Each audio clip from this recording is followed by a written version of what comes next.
जय हिंद साथियों, जय श्री कृष्णा। सबसे पहले तो जन्माष्टमी की सभी को हार्दिक हार्दिक शुभकामनाएं। आज के इस वीडियो में हम बात करेंगे ग्राम विकास अधिकारी भर्ती डॉक्यूमेंट्स वेरिफिकेशन के बारे में। यानी कि आपको पता होगा वीडियो का डॉक्यूमेंट्स वेरिफिकेशन कुछ ही दिनों में होने वाला है। तो इस वीडियो में डॉक्यूमेंट्स से संबंधित हम संपूर्ण चर्चा करेंगे, किस प्रकार दस्तावेज सत्यापन होता है और आपको क्या क्या डॉक्यूमेंट्स तैयार करके ले जाने हैं, डॉक्यूमेंट्स कब तक के वैलिड किए जाएंगे, यानी कि कितने पुराने डॉक्यूमेंट्स होने चाहिए, क्या क्या डॉक्यूमेंट्स आपके डिजिटल होने चाहिए। डॉक्यूमेंट्स से संबंधित संपूर्ण जानकारी इस वीडियो में आपको मिलने वाली है। तो आप हमारे चैनल पर नए हो तो वीडियो से संबंधित संपूर्ण जानकारी के लिए हमारे चैनल को सब्सक्राइब कर हमारे साथ जरूर जुड़े, ताकि जैसे कट ऑफ हो गए, जो आपका डिटेल सिक्योरिटी फॉर्म भरना है वो हो गया, सभी प्रकार की जानकारी हम आपको यहाँ देते रहेंगे। तो आप हमारे साथ जुड़कर इस जानकारी का फ़ायदा उठा सकते हैं। तो चलिए वीडियो को शुरू करते हैं। सबसे पहले इस वीडियो में बात करने वाले हैं वीडियो डॉक्यूमेंट्स वेरिफिकेशन के बारे में। आपको पता होगा तो डॉक्यूमेंट्स की डेट की अगर बात की जाए तो डेट की अगर हम बात करें तो डेट बहुत ही जल्द जारी होने वाली है। यानी कि बहुत ही जल्द आपका जो डेट शीट है यानी शेड्यूल जारी कर दिया जाएगा। लगभग देखा जाए तो 15 से 20 दिन तक आपका जो डॉक्यूमेंट्स वेरिफिकेशन है वो चलेगा। और लास्ट के जो 2 रिजर्व डे भी आपको दिए जाएंगे, यानी कि अगर आप दी गई डेट को नहीं पहुंच पाते हो तो बाद में आप अंतिम समय में भी 2 दिन में जाकर अपना डॉक्यूमेंट्स वेरिफिकेशन करवा सकते हो। अब बात करते हैं हम क्या क्या आपको डॉक्यूमेंट्स चाहिए। तो सबसे पहला जो डॉक्यूमेंट्स आपको चाहिए, डिटेल सिक्योरिटी फॉर्म, जो आपको RSSMB की ऑफिशियल साइट पर जाकर कैंडिडेट कॉर्नर में जाना है और न्यू डिटेल फॉर्म आपको डाउनलोड करना है। इसके 2 सेट आपको तैयार करने, और जितने भी मैं डॉक्यूमेंट्स बता रहा हूँ वो इन दोनों के पीछे एक एक फ़ोटोकॉपी, यानी कि 2 सेट आपको तैयार करके लगवाने हैं। ठीक है। दूसरी जो आपको इंपॉर्टेंट चीज़ चाहिए, 5 से 7 लेटेस्ट पासपोर्ट साइज़ फ़ोटो की इसलिए बोल रहा हूँ मैं क्योंकि पटवारी में भी मांगे गए थे अलग से फ़ोटो, 4 फ़ोटो अलग से मांगे गए थे वहाँ पर जब डॉक्यूमेंट्स वेरिफिकेशन हो रहा था। 2 फ़ोटो तो आपको डिटेल सिक्योरिटी फॉर्म के जो 2 सेट तैयार करने हैं दोनों में लगाने हैं। बाकी 5-7 फ़ोटो आप अलग से साथ में ले जाना, ताकि कहाँ आवश्यकता पड़ जाए तो आप तुरंत वहाँ दे सको। और अगला जो डॉक्यूमेंट्स है वो 10वीं 12वीं की सर्टिफिकेट व मार्कशीट। सर्टिफिकेट की बात की जाए तो 10वीं 12वीं का जो सर्टिफिकेट है, पहले क्या होता था कि भाई मार्कशीट अलग से जारी की जाती थी और सर्टिफिकेट अलग से आता था, यानी कि मार्कशीट और सर्टिफिकेट अलग अलग आता था। लेकिन लगभग 2005 के बाद मार्कशीट और सर्टिफिकेट दोनों एक ही आता है। तो आपको 10वीं और 12वीं की मार्कशीट लेकर जानी है ओरिजिनल। अगला जो डॉक्यूमेंट्स है, ग्रेजुएशन की मार्कशीट, यानी कि आपने ग्रेजुएशन की है तो उसकी first year, second year, third year की मार्कशीट, तीनों ईयर की मार्कशीट, चाहे आपने BA की हो, BSc की हो, कुछ भी आपने जो भी ग्रेजुएशन कर रखा उसकी तीनों ईयर की मार्कशीट ले जाना अनिवार्य है original. First year, second year, third year original. और दूसरी चीज़ चाहिए आपको उसके साथ में डिग्री, ग्रेजुएशन की डिग्री चाहिए आपको। अगर ओरिजिनल डिग्री नहीं आई है तो आप प्रोविजनल डिग्री भी ले जा सकते हो, वो भी वैलिड है, लेकिन डिग्री होना जरूरी है। या तो ये ओरिजिनल डिग्री या प्रोविजनल डिग्री, दोनों में से एक डिग्री आपके पास होनी चाहिए।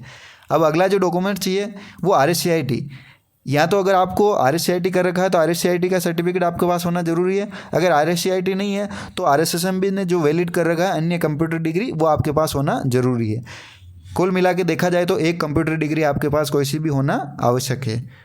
अगला जो डॉक्यूमेंट चाहिए वो आपको चाहिए जाति प्रमाण पत्र। क्या चाहिए? जाति प्रमाण पत्र और मूल निवास प्रमाण पत्र। अब काफ़ी सारे कमेंट आ रहे हैं कि सर मेरे जाति प्रमाण पत्र इतना पुराना है, वैलिड होगा नहीं होगा। जाति प्रमाण पत्र की अगर बात की जाए तो आपके पास अगर पुराना है तो वो भी ले जाइए, और साथ में नया डिजिटल भी होना आवश्यक है। तो आप डिजिटल भी बनवा लीजिए, और अगर अभी नहीं बनवा पाते हो, आप नहीं वहाँ पर दे पाते हो, तो आपको वो अलग से टाइम दे देंगे, आप एफिडेविट देकर टाइम भी ले सकते हो। तो जाति प्रमाण पत्र और मूल निवास प्रमाण पत्र चाहिए। मूल निवास और जाति दोनों डिजिटल होना आवश्यक है। अब बात करते हैं अगले डॉक्यूमेंट्स की, वो है पहचान पत्र, यानी कि एक ID प्रूफ आपको कुछ भी ले जाना है। जैसे आधार कार्ड हो गया, वोटर ID हो गई, ड्राइविंग लाइसेंस हो गया, इस प्रकार का कुछ भी एक ID प्रूफ वहाँ पर आपको लेके जाना है साथ में। आधार कार्ड ले जाओ तो बहुत ही अच्छी बात है। ठीक है, आजकल आधार कार्ड को सब जगह मान्यता दी जा रही है, तो आधार कार्ड आप साथ में ले जाना, वोटर ID ले जाना, चाहे ड्राइविंग लाइसेंस, कुछ भी एक ID प्रूफ साथ में जरूर ले जाना आप। अगला जो डॉक्यूमेंट चाहिए एडमिट कार्ड, यानी कि आपको जो वीडियो का एडमिट कार्ड है वो साथ में लेकर जाना ही है। अगर नहीं ले जा पाए हो आप, आपके पास नहीं है, तो वहाँ से आपको वो डाउनलोड करके दे देंगे, लेकिन आपको पहले से डाउनलोड करके ले जाओ 2 फोटोकॉपी उसके साथ में, तो अच्छा रहेगा। जो अगला डॉक्यूमेंट्स है वो है कैरेक्टर सर्टिफिकेट। चरित्र प्रमाण पत्र की अगर बात की जाए तो आपको 2 तो गजेटेड ऑफिसर से चरित्र प्रमाण पत्र बनाना है और एक जो आपका जैसे आपने लास्ट एजुकेशन जहाँ से की है वहाँ से जब आप कहीं पढ़ते हो वहाँ से आप जब टीसी लेते हो उसके साथ में आपको सीसी यानी कि कैरेक्टर सर्टिफिकेट भी दिया जाता है, तो वो होना जरूरी है एक तो। और 2 आपको गजेटेड ऑफिसर से बनवाने हैं। इनका परफॉर्मा आपको स्टेशनरी शॉप पर मिल जाएगा, वहाँ से लेकर आप बनवा सकते हो।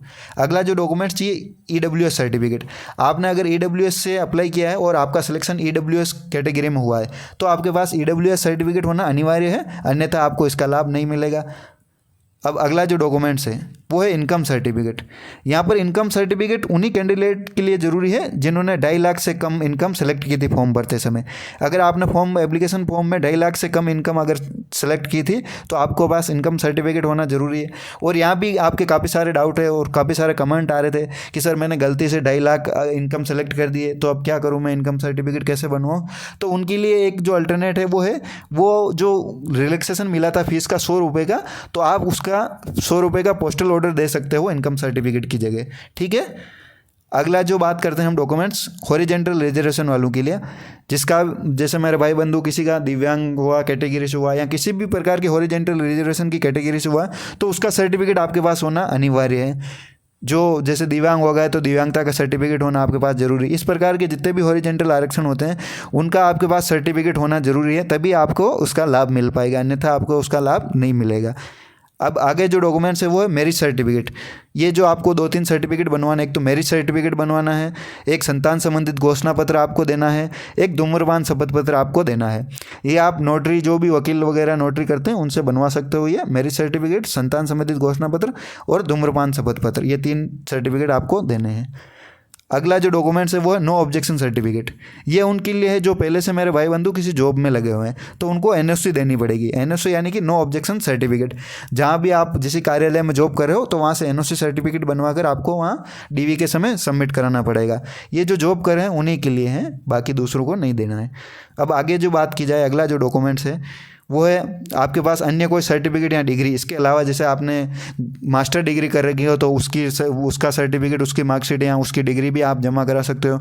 और भी कोई उत्कर्ष आपके पास जैसे डिग्री हो गई, NCC हो गया, स्काउट हो गया, किसी भी प्रकार की डिग्री या सर्टिफिकेट है तो इसके अलावा आप वो भी दे सकते हो।